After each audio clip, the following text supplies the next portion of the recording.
everyone. Wilkinson here. Today I'm with my friend David Wichman. He's the author of Every Grain of Sand, which is a very interesting book. I picked it up, started reading it, and couldn't put it down until I was done, literally. So, nice writing, David. Say hello to everybody. Hello, everybody. Okay, I think as a basis, we probably need a little bit of your story. We don't want to go into it for half an hour or something like that, but can you just kind of give a general outline of where you've been and where you are right now? In reference to since I've written the book? Your life. I want to just let's hear a little bit of your story. I'm doing some really incredible work with men in the wellness space, I guess I'll say, the wellness space. Okay. I do massage and soundbath therapy. I've been a sex worker for 17 years now, and I've evolved a lot over the years. Early on, it was really about all of the sex, and now it really is truly become about connecting and really witnessing other men kind of emerging into where they're at today.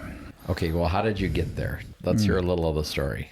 Because not everyone has read the book. Okay. Well, of course, we'll want them to read the book, right? But just to get them there, let's hear a little bit of the story. My standard answer is it's in my book. Okay, that's not going to be helpful. No, that's not good enough. I grew up in the Bay Area, and I lived a very pretty chaotic and really dark existence as a child, and struggled with addiction for many years. And a lot about what's in the book, especially early on, is talks a lot about my struggle with addiction and my struggle with self-loathing and areas like that. And as I grew up, I started diving into survival sex work. And a lot of that was, to pay the rent or to have a place to sleep or to eat. And the book goes through that adventure. And as time went on, because of my addiction and my lack of education, I had very few trained or employable skills. And I ended up really diving into being a sex worker and really learning a lot from the men that I saw and growing as a result of that work, I guess I should say. And so the book talks a lot about that part of my life and how I got to be where I am today, which I feel is like, I just said it this morning to a good friend of mine. I said, I really feel like I hit the jackpot, like I hit the lottery. And I really feel it's not that I'm comfortable in my skin or that I'm healed, but I feel like I'm on purpose. And so the book takes you through that journey, and it gets you to the end, to where I believe and feel and embody my purpose. As a little intro to where you were or where you are right now, I've asked you to just read something from the beginning of your book. Read that to me right now. Okay. And this is just from the dedication. And I wrote, "For all who are experiencing the unimaginable, for those requesting love in ways almost no one understands, for you in the midst of unspeakable injustice and deafening silence, you who feel alone, unloved, and unlovable, you are my why. What I know is this: you will never be broken. It's your light that shines brighter than most, and that is why they see you. That is why they are afraid. For you have seen the true darkness. There are many of us who are seeking you. Your only job now is to light the way. Shine, my love. Shine so they keep seeing you. It's what you were born to do. This book is for you. Love, David." That's great. That really hit me. So I had a question. Oh, sure. Who is the they? Who are you talking about there? Perpetrators of oppression, abusers, instigators of trauma, parents, messengers, religious organizations, society at large, anyone who makes you feel like you're separate, or anyone who has taken an innocent child or someone who feels different and shown them disdain. That's the they. Okay. A friend of mine read your book, or he was starting to read it, and he told me when he was reading the story of how you were abused, he had to put the book down. He couldn't. Yeah. I mean, he went back to it and he finished the book, but he couldn't continue to read it. He had to take a break. It was so bad. So do you feel you've pretty well healed from all that, or where are you on that? That's a really important question, really good question. What I've discovered is that I didn't need to heal, that I wasn't broken to begin with. That I believed that I was broken. I believed I was unlovable. I believed that that I wasn't heard or seen. And I had to go down quite a precarious path before I got to where I am today. And so a lot of what I will say about what I am, where I'm at today, to me still feels a little unbelievable, because I can't look back and go, wow. It's a little difficult to explain without getting very into this very sort of metaphysical ideology around wholeness. And so there's a really important lesson, I guess, sort of lesson that I've learned about who we are as people and who we are as humans. And you can do this sort of test with almost anybody. And it really is simple. And I can ask you, if you see someone who's hungry, what do you wish for them? Wow. That brought up a whole bunch of emotions. Wow. Yeah, that's what I feel. And if you see someone who is hurting, what do you wish for them? Wholeness. I mean, if you see someone who's experiencing trauma and discontent and despair, what do you wish for them? That they could be taken out of that. Yeah. And that is who you are. And nothing, no amount of abuse or trauma or war or hunger can ever change that in me. It can never change that in you. And what happened to me in my life, because I've experienced incredible brutality, incredible separateness, incredible trauma. I was in this constant seeking of relief from that pain, constant seeking of relief of wanting to feel like I was seen and heard, and more importantly, believed. Because for many years I wasn't believed, and I had to really discover, why are you seeking the idea that you're seen or heard, or that you're lovable? And it's because I didn't feel lovable. And it took me, and I'm 53 now, and it took me a really long time to discover who I was beneath the wound, beyond my beliefs, beyond my body, is that I am this person who desires those who are hungry to be fed, those who are in pain to be soothed, those who are in stress to be, at peace, all of those things. And that identifies who I am in my core. And all of the other stuff that I think I am, the amazing David and the sex worker and the healer and the client, I've overcome this adversity, or I've wallowed in the gutter with drug addiction, is not truly who I am. It's what I've experienced. It doesn't identify me at all. It's really simple what identifies me. And it is as simple as to want peace for everyone I encounter, to want love and kindness and gentleness, to bring tenderness in places where there is chaos. And so as a human, once we start recognizing that, before we jump and point our finger and say, you are bad and you are good, you're acceptable and you're not acceptable, because we see this with people like Donald Trump and Hitler and all of these things. Marianne Williamson, who I don't really talk about a lot, but she says this thing that is really important, that I think has a lot of value. Every human being on this planet, every evolved thinking human with emotions, is only doing one of two things. We are requesting love, or we are expressing love. And when you look at someone that is sort of a abusive person, or someone who is committing crimes or sticking needles in their arms or being abusive to others, and if we can get to a place where we say, wow, they're requesting love in ways almost no one can understand, that is really powerful. And when someone is calling out for love, who's saying, I'm in pain, I need to be seen, they're also requesting love.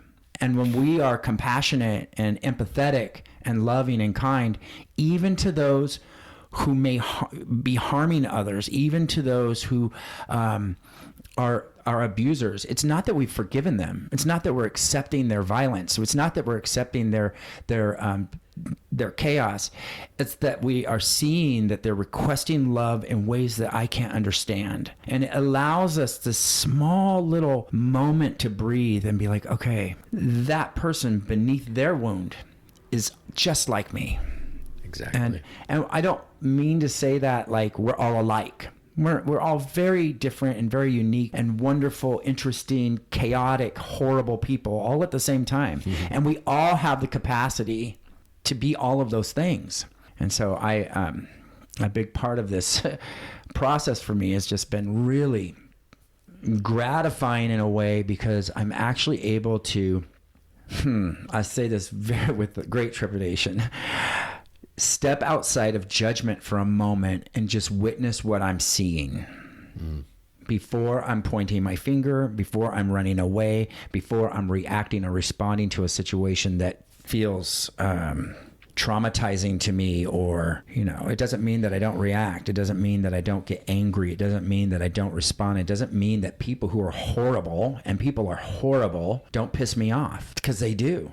But I know that there's an opportunity and a moment to be able to ask myself, is this person, is this environment, is this experience a request for love or an expression of love?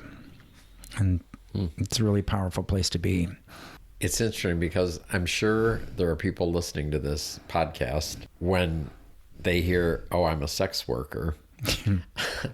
That's gonna, a lot of bells and whistles are going to go off in them, which is very interesting. So, of course, my thoughts on all this have changed over the years. Not that I'm, doing the same thing, but I think what you just said, my judgment has really lessened a lot on all of that. I think one of the things reading your book was you talk about really you're giving love to the quote unquote unlovable person.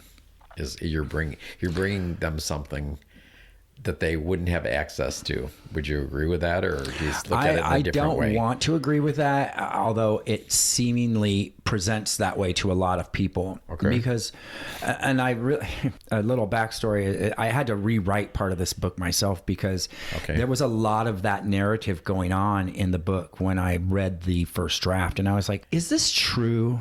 Am I really loving the unlovable? Am I really providing a service to somebody who couldn't access it elsewhere? Or what am I getting from this experience besides money? And I had to really think long and hard about that, because there are people all over the world who are marginalized or feel isolated, that are even disabled, or have multiple sclerosis, ALS, things like that can access intimacy. They can access different versions of intimacy. And I think very specifically what my work does a lot is it accesses the erotic intimacy that people crave. And not everyone craves erotic intimacy. Not everyone needs that like they need air and food and water. But my belief system, especially when I was writing this book, was that we all must have erotic intimacy. It's what we need and crave. And what I've discovered over time is that it's not necessarily eroticism that is the medicine. It is the connection. And really importantly, it is the acceptance, absolute acceptance of who I am in that room, of myself, before I can stand before an amputee, before I can be in front of a man who weighs 500 pounds and hasn't been touched in 3 years, and absolutely, fully, and 100% accept him exactly where he's at. And there's no heroics in doing that. We are, if you're really coming from the idea of what we just talked about of wholeness, right? Everyone is acceptable. Everyone is absolutely acceptable. It's just we have so many curtains, so many masks, so many layers over us, and judgment and thoughts, and even intellect gets in the way of acceptance. Okay, so everyone is acceptable, but that person may not think. Right. They might not think that they're acceptable. Exactly. And so and that's my job. You're working through that, right? Exactly. Okay. You said it way better than I could. It's the idea that you're acceptable. It's the moment that you are embraceable, that you feel connected and lovable and sexy, So It reminds me of, I do photography, and mostly I shoot men, especially in the gay culture. Everybody's down on themselves, whether they have full blown body dysmorphia or whatever. They think one thing in their head, and what other people's are looking at and what they see could be totally different. And one of the blessings for me, one of the things I just totally get off on, is over the 20 years I've been doing that, is, and a lot of the times they're naked photo shoots. So a lot of gay guys want to do a naked photo shoot, and they're scared shitless to do a naked photo shoot. So both things are going on at the same time. They do it, they step out of their comfort zone and they do it. And then keeping in mind that they really don't think they look very good. And then, so I photograph them through my eyes, and I present that back to them after I do some minor editing on it. And in one form or another, I've heard this dozens of times. They look at the photos thinking what they have believed about themselves, and then they say, "Whoa, I date me." I love it. And I go, "Bingo, you're getting it." And so that was it's like a breakthrough for them. And so for what I do, I think it's totally different, but it's along the same lines. It's showing people really who they are. Absolutely, it is. You are a photographic prostitute. Oh my God. And a sacred one at that. And I say that because if you have ever learned about the sacred prostitute, you know that they're the keepers of the temple. They're the medicine, and what you're doing is medicine. You're healing people with your work, and art and creativity and photography and sex and eroticism and pornography and all of those things play a huge part in that. And I love that you told me that story, because that is really beautiful. It's a really powerful, wonderful thing to hear. And it puts a smile on my face when they say it. Yeah. Talk about what you're passionate about, for sure. And this brings me to a thought. The foreword to the book was written by T.J. Woodward. And who is he in your life? TJ is, I work with TJ as sort of like a conscious coach for me in my later recovery years. As somebody who I've known for many, many years, but he is a best-selling author. He's an inspirational speaker, and he's a recovery specialist. And I read one of his books, and I was like, I want to work with you. I want to hire you. And we got really close with. And when did you meet him? Oh, many years ago. Okay. Probably in 2000. Okay, this is what I was thinking of. I'll read it to you. Okay.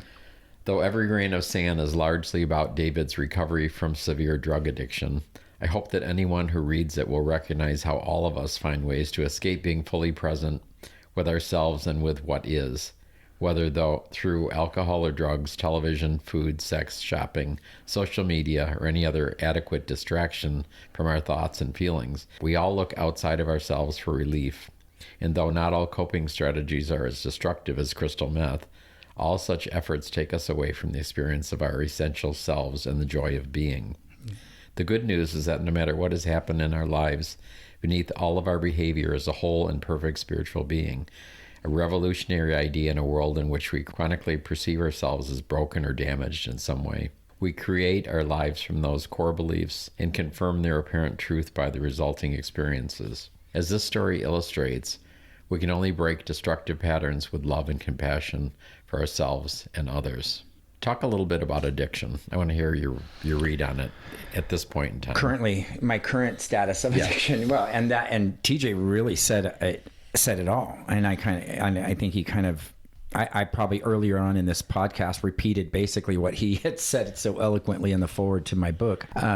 For me, there's the medical science community likes to card out the disease manifestation of addiction, which I'm not here to negate or argue anyone's reality around that. However, and it took me a really, really, really long time to break free from my addiction of drugs and alcohol. And I've changed a lot over the years, and in my opinion about addiction has changed a lot, but I definitely don't use drugs and alcohol any longer, and I haven't for 16 years. Congratulations. Thank you. What I find very interesting, though, is after I kind of allowed myself to open up from a place of, always being an alcoholic and a drug addict, always, identifying as this person with a disease, and started really seeing myself as whole. And I say this a lot, I'm going to say it again. And I believe the problem with the problem is that we keep believing in the problem.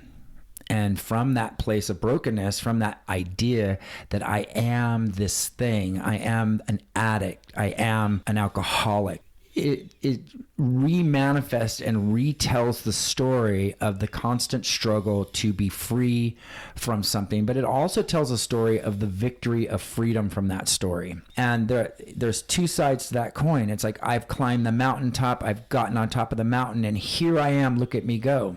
And then there's this, I've crawled through the gutter and I've stuck needles in my arm in the tenderloin, and I am sold my body for drugs, and I did all these things, and what a piece of crud I was. And both sides of that identification are manifestations of brokenness. In no places did I see or identify as myself of someone who, on my way up the mountain, I fed people who were hungry. On my way up the mountain, did I clean up the trash? On my way up the mountain, did I seek out and try to add something into the stream of life? Be more useful in the world, participate in joyful, loving and kindness and compassionate events. And so once my life changed and I started participating that way in life, my thoughts around addiction really evolved. And that's why it was really great. It was really wonderful to find TJ, who kind of has this alternative spin on recovery and working a program of recovery. There's a lot of God and spiritual talk in the 12-step recovery program that I don't resonate with. And there's a lot of black and white thinking around abstinence and a sense of belonging that it almost feels like, in order for you to succeed here, you must do these things. Instead of saying, welcome, you have already succeeded. Thank you for being here. I see you for who you are. I look across the room and I see 100% complete success, even if you're loaded, and you are acceptable and loved and welcome. And you may hear that from people, but it's not always what people say that affects the person in the room who needs a sense of belonging. Right. It's what they do. It's the behavior around it. And so it's just an interesting take. And so I don't participate as much as I used to in 12-step recovery. I really am moving my awareness to more of a coming from a place of wholeness instead of from a constant place of brokenness. I admit that I was addicted to drugs, that I had struggled and I couldn't get past it for many, many years because I believed in the problem. I believed in the brokenness of who I was, and I needed that relief. And the drugs and alcohol gave me that relief. They no longer serve me that way, but at 13 years of sobriety, of complete and utter abstinence, working the program of recovery in 12 steps and being in meetings and doing the whole deal, I was curled up in a fetal position, making more money than I'd ever made in my life, living a lovely life with a husband and 3 dogs and a beautiful home that I purchased, and have a job that I love, feeling like I was broken, feeling like if this is all there is, I don't want to be here anymore. Because I had this, and I'll wrap it with this, I had this belief in me that something was inherently wrong, that something was missing. And I was constantly out there seeking for ways to fix something that I believed was broken. And I couldn't identify what was broken. There was just this weird unknowingness inside of me. And when I finally got down to it and really sat with myself around it, I discovered that the sense of disconnect and that sort of weird feeling that I don't belong, or that uneasiness inside of me, is actually the illusion. That feeling, that kind of butterfly in the gut, that little emptiness, that little bit of confusion, is a gift. It's calling out to me to get more in touch with myself, to really sit with, what am I really feeling right now? Do I immediately identify it as a problem and try to fix it? Or do I just sit with it and say, I feel uncomfortable. I feel like I don't belong. Where is this coming from? What is this rooted in? I feel disconnected. I'm confused right now. I start identifying these things, and I sit with the confusion, and I allow myself to be confused. I don't try to change it.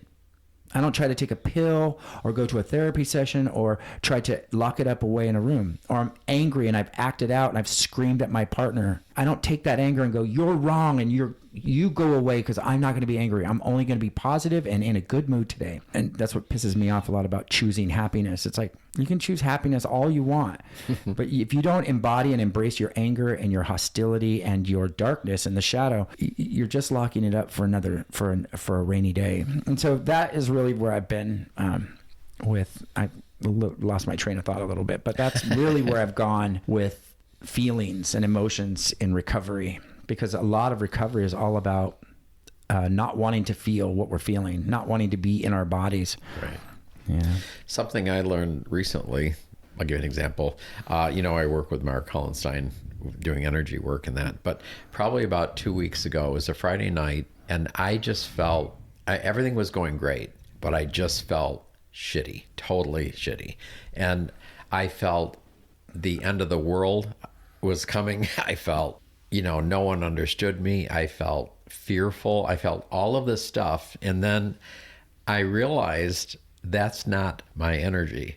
That's the collective energy affecting me right now. And it was very clear to me. I sat and I did a little bit of meditation in that, and I actually released that, and it was like a huge difference. But do you think that's true, my experience, or what do you think about that? I love that. I think that's really a really powerful, important thing to mention. Is a lot of stuff sometimes we're feeling, and I believe this, doesn't belong to us. Right. We pick it up and we carry it around. We take ownership of it and make it a part of us, and those feelings and emotions don't truly belong to us. For some reason, we carry them around. So when you're watching the cable news or paying attention to social media and you see the insanity and the chaos that's hitting you like a machine gun, we're picking up a lot of that stuff and carrying it around with us. And so it's a really important practice to sit with it and identify it and say, is this mine? This doesn't belong to me. And I'll tell you this quick little story because it's funny. I was at an ayahuasca retreat a few years ago, and they were telling us a story of these parents that brought their child with them to an ayahuasca retreat, which is a psychedelic medicine retreat with a shaman and all these things. And the child had gotten into the ayahuasca and drank some of it, a little bit of it. And everybody was worried about it. But, the people in the Amazon, they actually give their children a little bit of ayahuasca when they're feeling sick because it's medicine for them. And that may sound crazy, but they actually do. They put it in their baby's milk sometimes.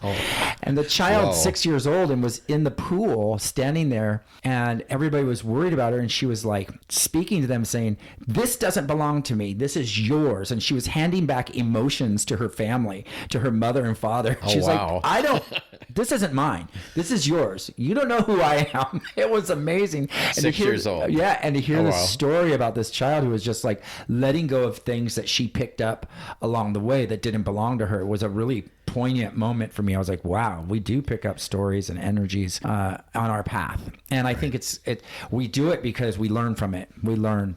And what I've learned is to be more of an observer, just hopefully without judgment, but just really observing, whether it's those feelings or things I'm seeing, but just observe. And, I don't need to say anything about it sometimes.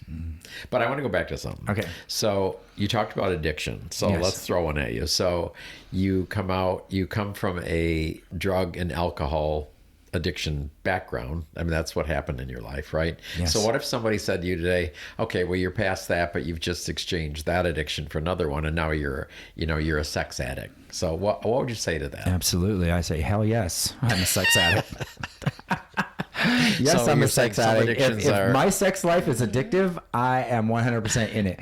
I know what the question is. And I know what you're saying. And I mean, and they obviously don't know you. Whoever's saying that, they don't know you. It's true. And in a way, we can all say that social media is an addiction, and that anything that removes us from having to be present with our bodies, being present with ourselves, is pseudo-addictive behavior. So if I'm out shopping and spending money, or if I'm fixing on sex, or if I'm fixing on a relationship, or if I'm fixing on any number of things, caffeine, nicotine, you name it, yes, you do swap out one addiction for the other. But what if addiction is the illusion? What if addiction and the problem is actually the illusion? The science community will scream at me for saying something like that, but Okay, explain that. and you know, they believe that addiction is a medical condition, that a drug and alcohol addiction, and they define it in the literature of these books that it is a oh God, I'm going to get it wrong. They're all it's a disease. It centers in the mind, and it produces the phenomena of craving. Now, it centers in the mind. I get an idea. Maybe I'll take a drink, just one. And then I take the drink or the drug, and it produces the phenomena of craving. Or does the phenomena of craving occur, and then I just go for it? Now, I won't take a drink of alcohol or do a drug because I know from a very, very long history of what happens to me the moment I do that. And I'm not willing to test it. I'm deathly afraid of going down that road again. But the idea is that it is a medical condition, and I'm all for it. Let it be a medical condition. But if the solution, which they talk about in 12-step program, is only spiritual in nature, then where is the science in that? So I don't really know. We've been trained from the beginning, from the moment we were a child and we took our first steps, and everybody cheered us on and said, look at my baby. They take pictures and they post it to Instagram. My baby took their first steps. And then you get to kindergarten and you learn how to spell a word, and then you get a gold star. And from the very beginning, we're indoctrinated into solving problems. And so by solving problems, we're constantly looking for problems to solve. And so we are in this organism where we are problem solving, and we are really manifesting new and better problems all the time to solve. And it may be human nature, but at the same time, if you really step back a moment and ask yourself, am I constantly seeking outside of myself for a problem to solve so that I will feel acceptable? That's the nature of addiction, truly. I mean, trauma happens along the way, and that's a big problem because I don't want to feel the pain that I felt of being unacceptable and unlovable by my parents, so I'm going to get loaded. And I'm going to be disconnected from my community because I've become a career criminal. I have become an outcast. I have then newer and better problems to solve, even bigger problems to solve. And so here I am on this path of solving a problem of the problem and continuously believing in the problem. And that problem is the God, right? That's the spiritual solution that 12-step recovery tells us we need, this God-sized hole that needs to be filled, that can never be filled unless we do any number of things to make sure we're being of service in our community, that we're loving other people, that we're doing our work and all that stuff. And so everything, your bed sheet can be an addiction. Clean sheets is a massive addiction for me. Okay. I love to lay in clean sheets. And I say that kind of facetiously, but right. We can check out on anything. There are people who read nonstop. People who, because I've just written this book and I'm involved with book reader communities, I see this massive reading addiction going on, and it's wild. It's wonderful. So, wow. Yeah. As long as they keep buying your book. As long as they keep buying books in general, yes. So what's a better way of thinking about all that? Oh, I have a really good answer for that, actually. Okay. Let's hear it. Don't wrong it and don't write it. Say that again. Don't wrong it and don't write it. Don't make it wrong to feel like I've swapped an addiction for cigarettes or caffeine or clean sheets. And don't write it either. Don't make it right. And so here's the idea of the duality of right and wrong and good and bad. We see things for what they are. Oh, yeah, he started smoking the minute he stopped shooting dope.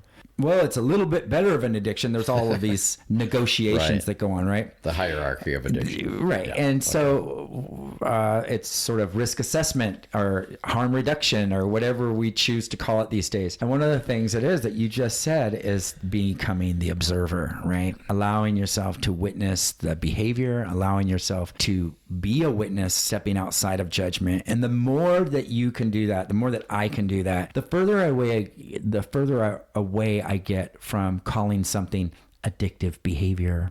Because when I say addictive behavior, what do you think? Well, you're doing something that you don't really want to do, but you have no control over it. Right. And that it's bad or unhealthy or toxic or whatever it is. As soon as I say, isn't that interesting? He's participating in some addictive behavior. I wonder what he's learning. I wonder what he's experiencing. And can I be compassionate and empathetic for that experience? And the heroes of recovery are the ones who can really stand in that place on the front lines of recovery while, David the junkie is crawling in for the 15th time trying to get sober again. And they really have to, they're really called to stand outside of judgment and say, I accept you right where you are.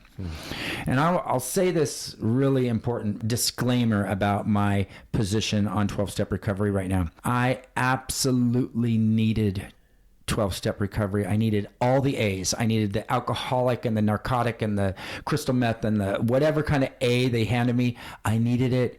And I loved it, and I still love it to this day. And I am not against it. I absolutely had to go through that in order to get where I am today. And I believe that a lot of people really need a long period of sobriety and whatever it takes to get that in order to be able to see beneath your wound, before you can relate to yourself and others and the world at large and be connected to humanity in a way that feels really comfortable and loving and on purpose. I really needed to do that work. And so if you're new in recovery, if you're 60 days or 1 year or 3 years or 5 years or whatever, however, wherever you're at, and you feel like you still have work to do the damn work. I got to where I am today, not because I'm better or worse. I just evolved into a different space. It doesn't mean that 12-step recovery doesn't work, because it really worked for me really well, and it really works for millions of people all over the world. So when I talk about my experience, it's just my experience, and it's not an argument for one program over another at all. So I just want to make sure that that's really clear, and that I said that. Well said. Before we go, there's one other thing, and it's probably another podcast, and maybe we'll do it another time in detail, but I think you mentioned you do massage and sound baths. So how does that work? It was emergency funding that caused that. The pandemic hit, and my work dried up. A lot of my work is travel related, and it's, I travel a lot all over the world with clients. And when the pandemic hit, I was in lockdown, and I had no way of making money. And so I enlisted an old massage technique that I learned, and I had obtained these crystal sound bowls when I was building virtual reality apps, which is another long story, but and I learned how to play them, and I implemented them into my practice, and it has had a profound experience on the people that I work with, but also on myself in general, because I was in a lot of despair during the pandemic, and I was really in a lot of fear that the debt was piling up and the money wasn't coming in, and the house was, it was that moment of financial insecurity. And I set up my table and some fans, and I obtained a bunch of black market COVID tests, and I started working in my backyard. And it's been really incredible to see the men wake up on my table, and to see the how does sound do that? So does sound change your energy, or what does it do exactly? Any thoughts on that? I actually don't really know. You don't? I don't. Here's the thing. I know, it's not that I don't know. I know that the immersion and the resonance of the tuned crystal sound bowls really help you feel the stillness. There's that pause in meditation between two thoughts, and sometimes it's fleeting, and sometimes it's really not there, and sometimes it's hard to get into a space of stillness. And the sound bowls and the meditation and the breathing and the touch allow, over this 90-minute period of time, to really allow you that pause, and that pause is where it's all at. We'll talk more about that. Yes. Oh, I think I'll have you back on one of these days when you're back home and not traveling. Right. So if somebody's curious about you, and how do they find you, or where can they go? Where can they learn more? That's very easy. My website is davidsworld.me. davidsworld.me, and it's all there, and I mean all of it. So they can find the book, they can find the links, book, they can find everything. Yes. Okay. All right. I appreciate you coming today. It's fun. I have to admit, you're the first person I've interviewed that's made me cry, but it's all good. Thank you for being vulnerable. Thank you for being here. I appreciate it. Thank you. Take care. Bye.